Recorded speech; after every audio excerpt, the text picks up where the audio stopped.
Ni hao mga ka-Aurorama shoppers, aniya ta karon sa ato ang supermarket department, and since nagadol na ato ang Chinese Mooncake Festival, magpakita ko og mga items nga pang Chinese para kaninyo. So, ali, duwa ta dire guys. So first is naatay mga hopya. Mga klase-klase nga mga hopya among ipakita kaninyo since wala pa tayo available nga mooncake, no? So dili pa may magpakita sa inyo mga mooncake. So amo sa ipakita sa inyo today is among display is ang ato ang mga hopya. So natay mga lain-lain nga klase sa ato ang mga hopya kani. Ubi bar nga hopya. Kani siya guys, is usually ni siya gina-display sa atong mga pasalubong area para sa ato ang mga Pilipino, no? Traditionally sa atong mga Pilipino nga mga higala, no? Nagakaon gyapon sila, gina-adapt gyapon nato ang Chinese nga culture, no? So gakaon tag mga hupya para mo dikit daw ang swerte kanato, no? Especially sa kanang mga tawag ni mga New Year nato, no? So ga-display gyapon ng uban og mga hupya. So natay available drinking land ubi bar. And naga po tayo nakarol. Kani, tikoy roll. Oh, mga tikoy nato nga ubi ang flavor. So barato ra ni siya guys, no? And next na po tayo peanut roll dire. Peanut roll. So mura siya na siya breadcrumbs sa iyang toppings, no? Kay medyo siya, medyo crunchy. Then next is kani ato ang upya gid nga kuan na siya pagka murag cookies ang iyang tsura. Ubi gyapon siya. Chansing, upya and bakery. Barato rin ni siya guys, available sa ato ang supermarket sa may pasalubong area. So next is kani ato ang kai sesame nga hupya gyapon siya. So usa ni siya sa klase sa atong hupya nga mapalit gyapon sa ato ang supermarket, no? Barato ra gyapon siya. Nasay mga sesame seed na nakabutang.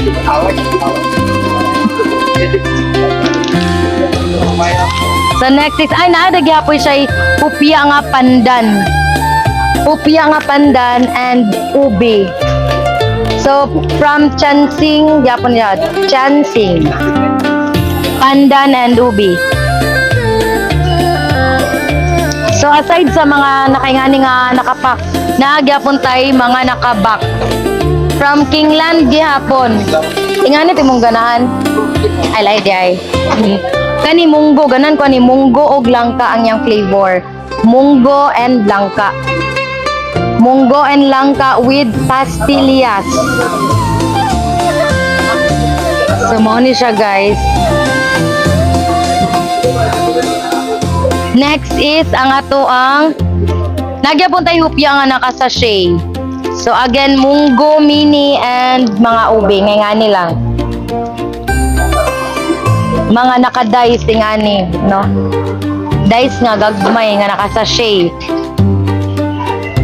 Next is naagyapon tay kini. Kini guys, chansing nga hupya. Mura siyag ampaw. Pero soft ang iyang nasa sulod. Mura siyag ampaw guys, no. And kani ang atong pilipit. Pilipit, no? Pilipit. Murag syakoy siya nga kuan. Ipagahi ang atong pilipit. No, barato ra niya, available gyapon sa atong supermarket. So next, aside sa atong mga pagkaon, naasad tay mga figurines, no, sa mga Chinese nga mga tinuan. Kani atong Chinese gods statues are not just decorative pieces guys, so they are symbolizes as powerful, naghatag ka nato og mga protection sa atong pang-adlaw-adlaw nga kinabuhi. So mao na siya ang usa ka mga principles sa atoang mga igsuon nga Chinese, no. So next is naatay kani ako nang unahon niyo kaniya kay nakakuan kay siya kana kapangakit kay siya og dating, no, atong fortune jar with lucky gold. So mauni siya no. Fortune jar with a lucky gold. Available ni siya sa ato ang kuan guys, department store. But diri siya naka-display sa ato ang grocery. So nindot kay siya no. And next is ang ato ang gold fish nga. So ganay pwede siya butangan ninyo og kuan, lugian. Gold coin gapon pwede ni butangan og mga coin ninyo and ibutang ninyo sa inyo ang mga dining area. So kaniya to ang kuan Chinese lucky charm is 419 pesos only. So 419 pesos only, made of plastic ni siya guys. So next is ang ato ang earring. Kani ato ang earring is usually no familiar na magitan ni gina-display ni siya sa atong mga higala, especially katong naay mga tindahan no. Ginabutang ginanila sa atubangan kay para mang auhag og mga customer no. So next is ang atong kani Buddha. Kani atong Buddha. Kuan kay siya nana siya kuan guys, nana siya tawagan ni stand, kibali stand niya and naguto siya og mura siya kanang gold no ang atong Buddha. Symbolizes kuan gyapon ni siya guys, prosperity, wealth and good health sa tuang kuan panimalay. Muna siya ang kuan kanang principles nga gina practice sa tuang mga higala nga Chinese people. So next is naapod tay mga dragon. Natay gold dragon, mga metallic dragon nato nga nana siya mga different meanings ang atong dragon guys. So ang atong dragon, Chinese dragon kani symbolizes as supernatural powers. So naani siya ginapossess na supernatural powers and ability to control cosmic forces.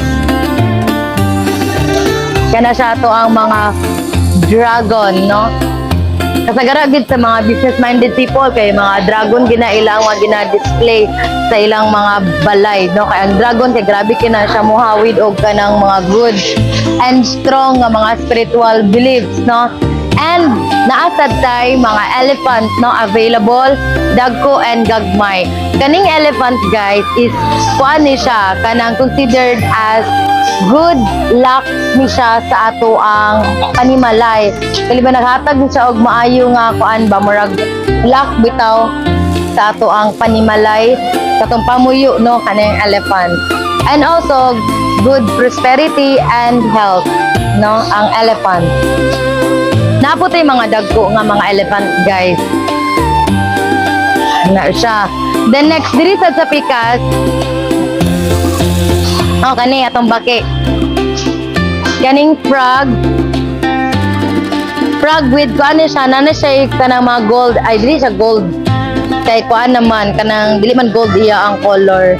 Green, emerald green nga kuan nga coin no. Nakapalibutan siya og mga coin ang frog nato.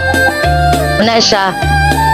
Swerte gyapon ni siya no sa mga tinuan sa mga Chinese kung ibutang sa ato mga panimalay kay para murag once sa munganga ni siya mura siya mag-adapt og kanang wealth no sa ato ang panimalay. Bali mga gasa, mga grasya no sa atong panimalay. Next is naasad tay fish arwana kani dagko kayo. Mga fish arwana katawa ganina gold coin man to ganina. Ang atong arwana fish is attracts positivity, energy, prosperity and harmony. So naasa tay ginatawag nila no nga dragon fish which is nag-symbolizes gyapon siya og good luck. So natay gagmay nga kuan arwana og dago nga arwana fish. Tsada kay siya guys kinaa siya design nga bulak. And naka-stand na siya. Pero na siya nakabutang nga Chinese kuan ni sa Chinese nga text. Wala ko kabalon sa ano niya ani kanang sa pag-translate no. So muna siya ang itsura nato sa ato ang fish arwana. And nasa tay gold coin kani. Nga naa siya nga ni murag tassel. Kani atong gold coin guys, symbolizes gihapon ni siya no nga kuan dili lang ni siya basta-basta kani ato ang mga statue or mga decorative as kuan lang normal no kay naa gini siya ay bali murag dako kayo nga bili or important siya para sa mga Chinese kay mao gini ilang tinuoan, especially kani ato ang coin no nga kung mag-display mo na sa inyong balay naamang gali mo kanang good income karon mas mulago pagid siya no inyo ang wealth o inyo ang income sa inyong pamuyo kung namong mga ingani. So available ni siya sa atong department store area na ato ang mga gold coin na ato mga decorative and naapod tayo mga Chinese lantern. Kani atong Chinese lantern nga tag 169 pesos only. Yang ra na siya nimo guys no. Na siya ingani. And kani atong red box. Kani atong red box guys. Barato ra ni tag 55 pesos. Pwede niyo butangan og mga jewelry. Ingani ang forma. Abi na ko gingani ni siya guys. Pag abre dili man di ay. Ana man din na siya. Surprisingly ibali ni mo siya para ana. So ingani siya yung itsura no.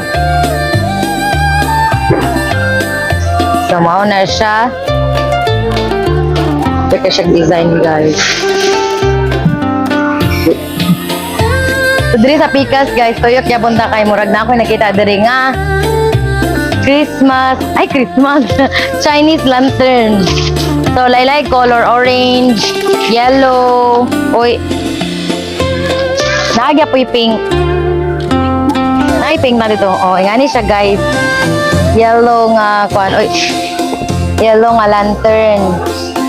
Kita mo sa Chowking sa ibabaw nila mo gini lang gina-design sa Chowking. Tamo na siya and naatay pink tsada kay ang pink orange yellow or red. Dapat ay dagko nga mga Chinese lantern guys.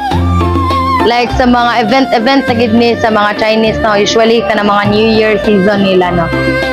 So mo na yung sample guys sa to ang Chinese lantern. Natay round and unsa na siya nga shape, trapezoid. So ingana no. So maura to guys no, further more information about sa atong items sa Upia and sa ato ang department store items no, mag-post rami about ana and mag-take sa mi og photo para ma-inform mo nga naa nami na display and ibaligya para kaninyo. So come and visit Ororama Kugon and Carmen. Busa diri na ta mag-shopping sa Ororama. Bye-bye.